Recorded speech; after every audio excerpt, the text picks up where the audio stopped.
Good morning children. बच्चों, आपका Sunday chapter ख़त्म हुआ। आज हम शुरू कर रहे हैं आपका नया चैप्टर फोर्थ शब्द विचार। ओके, तो सबसे पहले हम बताना चाहेंगे कि एक या एक से अधिक वर्णों के मेल से बने सार्थक वर्ण समूह को शब्द कहते हैं।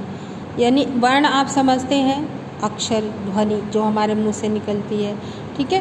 तो एक या एक से अधिक वर्णों के मेल से वर्णों को मिलाने से जो सार्थक वर्ण समूह को शब्द कहते हैं। यानी जहाँ पर एक से अधिक एक हो या एक से अधिक शब्द हो और वो सार्थक हो, यानी उनका कोई अर्थ निकल रहा हो, तो उसे हम शब्द कहते हैं। अर्थात अनेक वर्णों के मेल से बनी सार्थक एवं स्वतंत्र ध्वनि इकाई शब्द कहलाती है, ठीक है। यानी जो अर्थात अनेक वर्णों के मेल से, अनेक वर्णों को जोड़ने से जो सार्थक एवं स्वतंत्र ध्वनि वो निकलती है, उसको हम शब्द कहते हैं। जैसे लड़का, गंगा, कमल आदि। ये लड़का, गंगा, कमल, ये सब क्या है? शब्द, ठीक है। अब शब्दों का वर्गीकरण, यानी शब्दों को हम कैसे बांट सकते हैं। शब्दों को भिन्न भिन्न आधार पर 4 भागों में बांटा गया है। इनके यानी शब्दों को बांटने के 4 आधार हैं। वो कौन कौन से हैं? शब्द के आधार पर, रचना के आधार पर, स्रोत के आधार पर, यानी कहाँ से उत्पन्न हुए, और प्रयोग के आधार पर, ठीक है। कौन कौन सी? अर्थ के आधार पर, रचना के आधार पर, स्रोत के आधार पर और प्रयोग के आधार पर। तो सबसे पहले अर्थ के आधार पर। अर्थ के आधार पर शब्दों को 4 भागों में विभाजित किया गया है। अर्थ यानी जिसका कोई मतलब निकले, अर्थ मतलब उनका अर्थ निकले। जैसे पर्यायवाची शब्द, विलोम शब्द, अनेकार्थी शब्द और एकार्थी शब्द। ये हैं अर्थ के आधार पर शब्दों के भेद। कौन कौन से? पर्यायवाची, विलोम, अनेकार्थी और एकार्थी शब्द। पर्यायवाची शब्द जिन शब्दों का अर्थ समान होता है, यानी एक जैसा ही होता है, वे समानार्थक या पर्यायवाची शब्द कहलाते हैं। जैसे भूमि, भूमि, अब पृथ्वी को हम क्या क्या कह सकते हैं? भू, पृथ्वी, धरती, धरा, मही, इन सब का मीनिंग क्या होगा? भूमि, ठीक है। तो समानार्थक शब्दों को हम पर्यायवाची शब्द कहते हैं। रात के जैसे रात्रि, निशा, रजनी।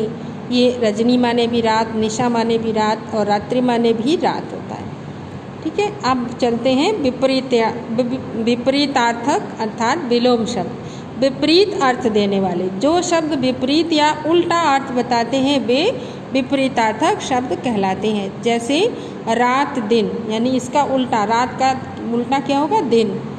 अब उल्टा से मतलब शब्द नहीं उलट देना। तो आकाश, पाताल, सुख, दुख, यानी उसका जस्ट उल्टा, वो होता है विपरीतार्थक शब्द। इसके बाद है अनेकार्थक शब्द नंबर 3। जिन शब्दों का प्रयोग अनेक अर्थों में किया जा सके, वे अनेकार्थक शब्द कहलाते हैं। यानी जिस शब्द का प्रयोग अनेक अर्थों में किया जाए। जैसे आपका शब्द है अंबर, तो अंबर माने क्या होता है? आकाश भी होता है और वस्त्र भी होता है, ठीक है। आकाश को भी हम अंबर कह सकते हैं और वस्त्र को भी हम नहीं। अंबर माने आकाश और वस्त्र, पानी, जल, चमक, रस। अब ये देखो, आपको समझना चाहिए कि पर्यायवाची शब्द अलग होते हैं और अनेकार्थक शब्द अलग होते हैं। पर्यायवाची शब्द वो होते हैं जो एक ही शब्द के मीनिंग हो, लेकिन इसमें इन मीनिंग को भी हम पानी कह सकते हैं, इनका ये शब्द कह सकते हैं। जैसे जल माने पानी, ठीक है, और चमक। अगर हम पर्यायवाची यहाँ पर लिखेंगे तो जल का पर्यायवाची होगा, पानी का पर्यायवाची जल, वारी, है ना, ये होगा। लेकिन अनेकार्थक शब्द यानी चमक का अर्थ भी पानी है, रस का भी अर्थ पानी है, ये हैं हमारे अनेकार्थक शब्द। ओके, अब आते हैं एकार्थक शब्द। एक अर्थ वाले शब्द एकार्थक कहलाते हैं। जैसे घोड़ा, मेज, कुर्सी, रोटी आदि, यानी इनके एक ही अर्थ होते हैं, इनके कई अर्थ नहीं निकाले जा सकते, ये एकार्थक शब्द हैं।